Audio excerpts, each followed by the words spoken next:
me that hasn't cold or something, so glad they're not spraying it around. Since this year I seem to be, we just pull it on the side.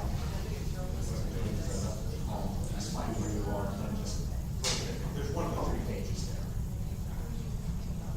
I'm sorry, I printed it out and was so excited to be here, I left it at home. How is everyone? Why are we in this room when it's so gorgeous outside? I agree, let's go out. I think we should. We should go outside someplace. It's just beautiful out there. There's only like 15 of us anyway. Pardon? There's only like 15 of us anyway. I know the rest of them are already outside, so. Well, we'll move forward and I'll do my best to get you out of here on time, if not a little bit early, so you can enjoy it. Just out of curiosity, how many here enjoy daylight savings time? How many would like to see it revoked? Interesting. There was that was on the news talk radio I was listening to coming in about should we revoke daylight savings time. So we're going to continue our work on our value proposition canvas. So we started off in week 1. We were working over here on listing customer jobs and gains. I want to okay. When I fall down, who is good at resuscitating people? All of us. Good, okay, great. When I trip on this, hit my head on the corner of the table and knock myself out, someone needs to be responsible for bringing me back from the dead. And you really need to do it because I just mailed the check-in on the life insurance. I want to make sure they get it before anything happens to me. So we started looking at both sides of this. We started with customer jobs, and I got a couple of emails just from people saying they weren't quite sure. So just as a reminder, customer jobs are those things that I've asked you to gather that are all the customer needs. The problems that they are trying to solve and the tasks they are trying to perform are complete. So you should have that one all done. The second one in that area, this is from week 2, is the pains. And in that box, you gather all the negative emotions and understated costs and undesired costs, the situations and risks which the customer could experience before, during, and after getting what we refer to as the job done. And then the gains are those items where you gather the information of all the customer's benefits and desires, and it may span personal, it may span functional, economical. For example, this box could include positive emotions. Functional requirements are specific cost savings. And so that should be completed at this point. And then we went on the other side last week where we talked about the products and services. This is everything your value proposition is built around. This includes what you do in your practice and would include any products that you plan to sell in your practice. With that one came the pain, what we call the pain relievers. These describe your services and products that address the challenges of the needs and the pains. So as it makes sense, this over here directly relates to this one over here directly relates to this one, and then we get to the gains, which you describe how your products and services are going to solve those problems. So that should be pretty much completed at this point. And so what I want to look at and move us in today is how we now take what we have over here, the why.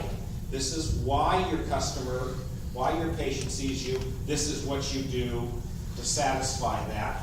And as we remember from Simon Sinek, people buy why you do something, not what you do. So if they know why you do it, so if we go back and look at that, this is what your customer buys, this is what you do to fix it. Does that make sense? So now where I'd like to go with this is how we're going to now start to draft what your value proposition looks like. And so in your text and on the website are these 10 characteristics of great value propositions. Number 1 is they're embedded in your business plan. It is why people do business with you. And they should focus on the jobs, pains, and gains that matter most to your Customers. patients, to your clients. One of the issues that we've got to keep in mind is that your value proposition, and I'll repeat myself on this many times, is not about you. It's about your patient. It's about your patient. It focuses on the unsatisfied jobs. It focuses on the pains and unrealized gains, as in the text. It targets a few jobs that you do really well. At this point, we're not looking at everything you do, but what you do really, really well. Number 5, way down here at the bottom, it goes beyond the functional job and addresses the emotional and social jobs. So let's just reflect, because that's an important one. When we're down here at this bottom one, what do I mean by the emotional and social issues in working with customers, patients, clients? When we talk about the jobs they want done, and it's not just the functional jobs. My shoulder hurts, make it feel better. It's the emotional. In fact, this ties into what you and I were just talking about. May I share that? This will tie in. We were having a discussion. It came up, because I made the mention I'm going to buy an Apple Watch when they come on. I'm going to buy it cheap. I'm slightly a few dollars short of the $17,000 for the high-end version. Yeah, and it is official now. The highest one is $17,000. And the reason we were talking about that, and it makes sense, you posed the question to me, What the hell is that from? what problems, jobs is it solving? So what problems in society, what does an Apple Watch solve? Thank you. Because it tells time, does it not? I hope it does.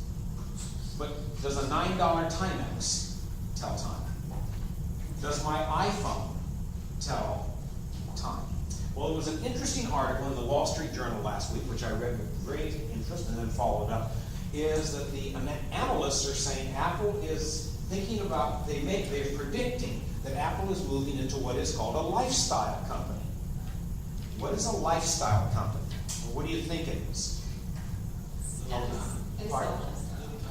Yeah, they sell lifestyle. Louis Vuitton, Burberry. Boy, when you're a teacher teaching at my salary, we don't know what lifestyle companies are beyond, Taco Bell. Chanel. Williams-Sonoma. Pottery Barn. They cater to a lifestyle, and the analysts are saying that there's an emotion that they think Apple is trying to move themselves into the position of saying, we're a lifestyle company. And like Joan Rivers, you all remember who she was, used to do on her shows, who are you wearing tonight?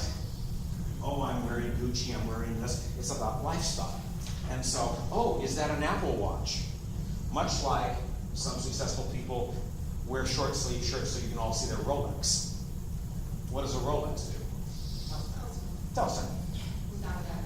Without that? Yeah, this was the interesting thing. We were talking about that. I put this into the article. Well, it'd be a life, because they actually, the thing was Apple v. Rolex. And my first thought was, well, if I own a Rolex and I get lost in the woods, I'll be able to know what time it is up until the moment I'm eaten by the bear. If I'm wearing an Apple Watch and get lost in the woods, I'm probably going to know that, assuming the bear eats me within 18 hours. Because after that, the battery's going to go dead.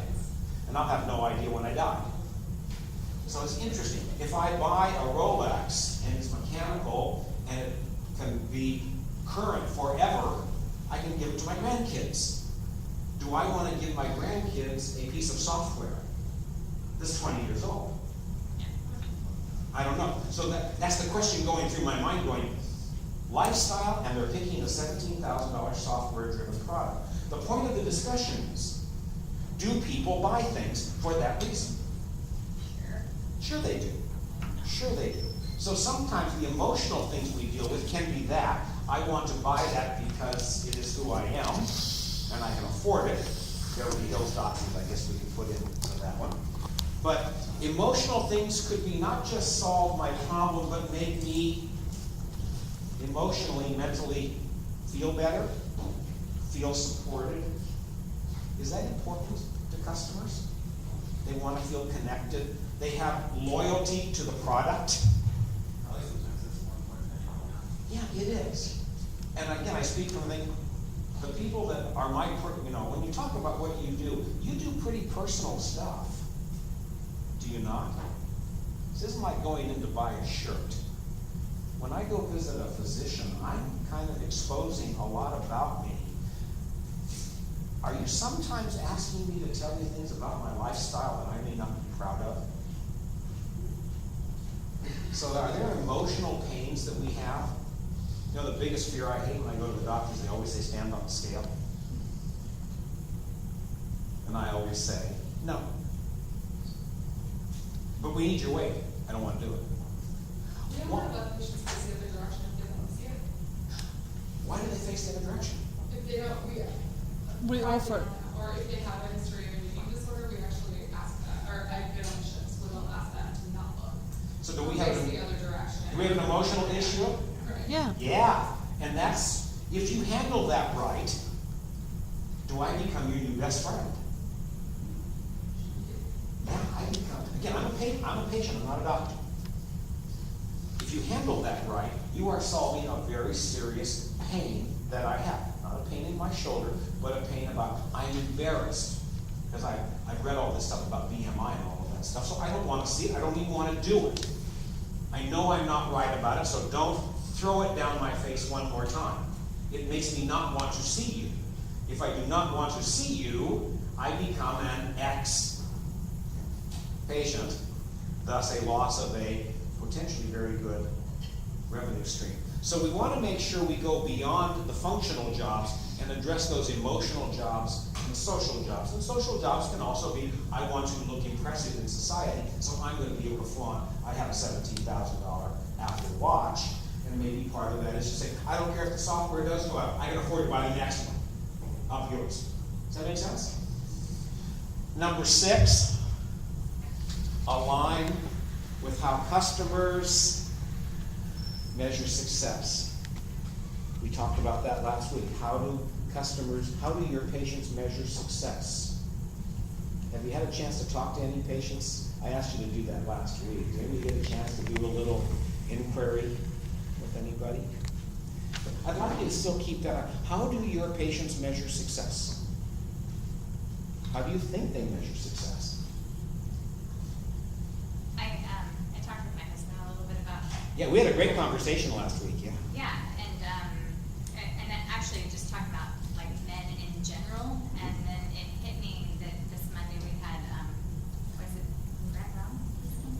The guy was talking about, have schedule men's appointments like back to back to where men see men coming to your office and feel more comfortable Mhm. there, and then my husband was saying the exact same thing about pilots the week earlier.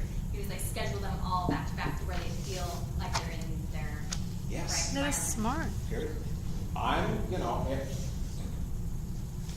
all men can be, not all men apply. Remember, we're making some generalizations here, but she brings up a very good point. So as you measure success, part of your value, do you do that in such a way as understanding the male patient, wanting to be around other male patients? Number 7, focus on jobs, pains, and gains that a lot of people have or that some will pay a lot of money for. Again, I'm not suggesting that we go out here and just try to rip people off, but if we can focus on those things that are most important to them. Number 8, differentiate from competition on the jobs, pains, and gains that customers care about. How are you different? And we'll explore that in depth today. Number 9, outperform competition substantially, or at least one dimension. How can you be better? So one we'll talk a little bit about today is, who is your competition? Who is your competition? One, it's your own group, but also who is your competition? MDs, DCs. MDs. Who else though? Here's some other competition. Dr. Google. Dr. Google. Yeah. Dr. Google is also your competition. I don't want to see you because maybe an emotional pain or a social pain I don't feel you can address. And so isn't it nice that I can sit in my comfy sweatpants and sweat outfit and go online and self-diagnose? How do you feel about that? It's frustrating. Frustrating. It's annoying as the dickens, isn't it? And don't think you're alone. Why do I need to go to school? I can get everything I need on Khan Academy. Or might have figured the people are routine or think the people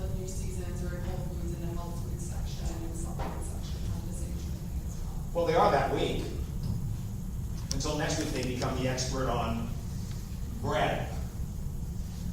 I don't know how it works. I know at Home Depot and Lowe's, because they were a client of ours for a while, that they rotate people. So this week, you're the expert on refrigerators. Next week, you're the expert on lawn chairs.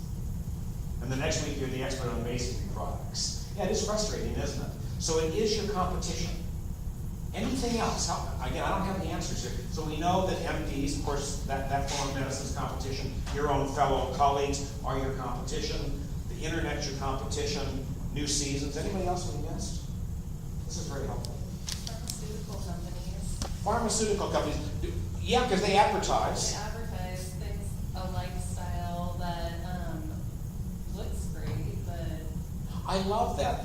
The only place, like I'm telling you, where they advertise a product you cannot go out and buy. It's amazing. You can't buy this stuff. You have to call your doctor up and say, hey, I want you to put me on Lipitor. I want you to put me on Cialis. I want you to put me on this. Isn't it interesting? Who's competing with the doctor? The pharmaceutical company. Basically saying, your doctor's an idiot, you should be on this. Call him up and get a prescription. Whose best, I'm being very cynical here, whose best interest is it as a part there? Pharmaceutical company. That just blows me away. Old 1980s phrase. When I hear that on television, and again, the television that I watch, when I do actually watch traditional television, And of they course, must be one generational because in they the know my park. age of watching.